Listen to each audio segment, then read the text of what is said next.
చందమామ కథ. దుష్టులతో స్నేహం. అనగనగా ఒక అడవి ఉంది.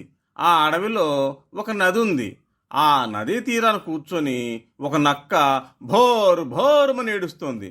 అది విని చుట్టుపక్కల కన్నాల్లో ఉన్న పీతలు బయటకు వచ్చి, ఎందుకు ఏడుస్తున్నావు అని నక్కని అడిగాయి. అయ్యో, నా బృందంలోని వేరే నక్కలన్నీ నన్ను తరిమేశాయి అని ఏడుస్తూనే సమాధానం ఇచ్చింది నక్క. పీతలు జాలిగా, ఎందుకలా జరిగింది అని అడిగాయి. ఎందుకంటే ఆ నక్కలన్నీ మిమ్మల్ని తినాలని పథకం వేస్తుంటే నేను వద్దన్నాను. మీలాంటి చక్కని జీవాలను అవి తినాలని అనుకోవడానికి వాటికి మనసు ఎలా వచ్చిందో ఏంటో అని చెప్పింది నక్క. పీతలకి నక్క మీద ప్రేమ పొంగుకొచ్చింది. అయితే మరిప్పుడు నువ్వు ఎక్కడికి వెళ్తావు అని జాలిగా అడిగాయి పీతలు. ఏమో తెలియదు, ఎక్కడికన్నా వెళ్ళి ఏదన్నా పని చూసుకోవాలి అని దీనంగా జవాబిచ్చింది ఆ నక్క. పీతలన్నీ కలిసి ఆలోచించాయి. పాపం, మన వల్లే దీనికి కష్టం వచ్చింది, మనమే ఈ నక్కను ఆదుకోవాలి అని నిర్ణయించుకున్నాయి. చివరికి నక్కను తమకు కాపలా ఉండమని అడిగాయి. నక్క గబుక్కు నొప్పుకొని పీతలకి కృతజ్ఞతలు తెలిపింది. రోజంతా పీతలతో ఉండి వాటికి కథలు కబుర్లు చెప్పి నవ్విస్తూనే ఉంది. రాత్రి అయింది. పున్నమి చంద్రుడు ఆకాశంలోకి వచ్చాడు. నదీ తీరమంతా వెన్నెలతో వెలిగిపోయింది. ఈ చక్కని వెన్నెలలో మీరెప్పుడైనా విహరించారా?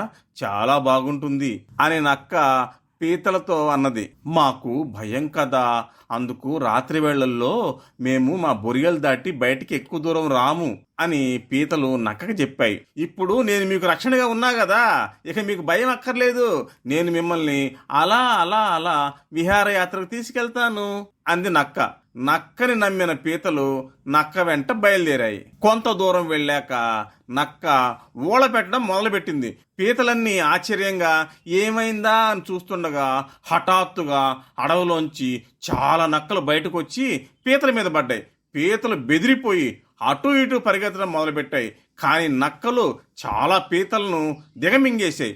ఎలాగోలా ప్రాణాలు కాపాడుకున్న కొన్ని పీతలు అతి కష్టంగా వాటి బొరియలను చేరుకొని జిత్తులు మారి నక్క చేసిన కుట్రను తలుచుకొని చాలా బాధపడ్డాయి. దుష్టులతో స్నేహం చెడుకే దారి తీస్తుందని వాటికి అర్థమైంది. చందమామ కథ.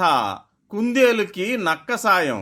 ఒక అడవిలో ఒక కుందేలు ఆహారం కోసం తిరుగుతూ ఒక చోట కాలు జారి నీటి గుంటలో పడిపోయింది.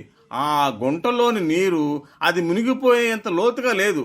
అయితే కుందేలు నీటి గుంట నుంచి బయటపడేందుకు రకరకాల ప్రయత్నాలు చేసింది. కానీ అక్కడి నుంచి పైకి రాలేకపోయింది.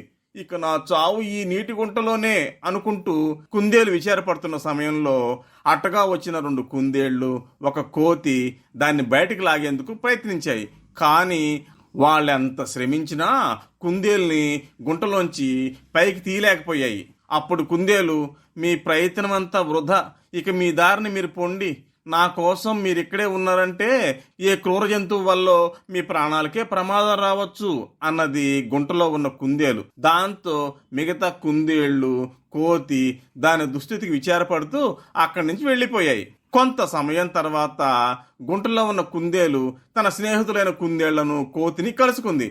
అవి ఆశ్చర్యపోయి ఆనందపడ్డాయి. గుంటలోంచి ఎలా బయటపడ్డావు అని అడిగాయి. దానికి నా అంతటి నేనే బయటపడ్డాను అని చెప్పింది కుందేలు.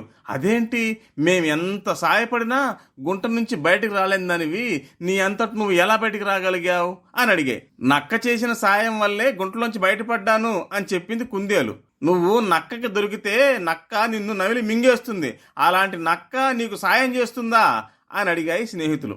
అందుకు కుందేలు, నక్క బావ పాట పాడుతూ నేను ఉన్న చోటికి రావడం గమనించాను, అంతే నాకు భయం వేసింది.